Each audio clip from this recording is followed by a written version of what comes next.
Bago ako papasok sa trabaho, so magluto muna ako, and then ito yung ang sarap ng sabaw ng aking nilutong adobong manok, adobong chicken. So ang aking nilagay is Sprite, di ba?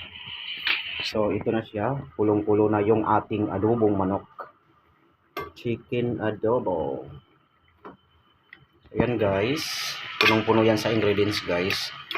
Bumili ako ng manok kasi ayaw ko naman yung lagi ako nagbibili-bili ng mga luto na dito sa sa labas. So ayan, pakuluan natin para ma-absorb nyo yung pinaka-ingredients na guys.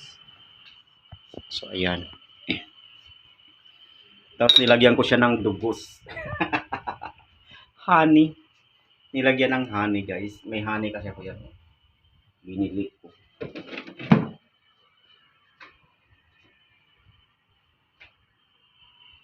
So ayan guys. Mas mabilis kasi magluto pag ganito guys. Yung gagamitin natin.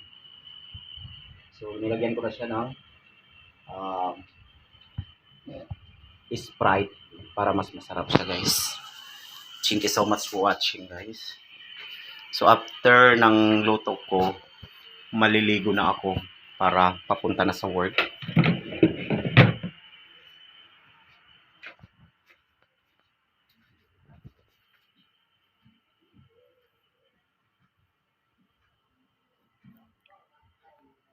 Kain ako bago maligo guys. Ito yung kainin ko. Pero antayin ko muna yung pinaka adobong chicken. Glowers ng aking higaan.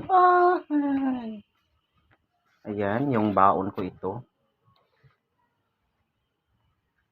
So yung sabaw kinuha ko kasi pag isasabay ko yung sabaw sa yung Sprite, so hindi siya masarap.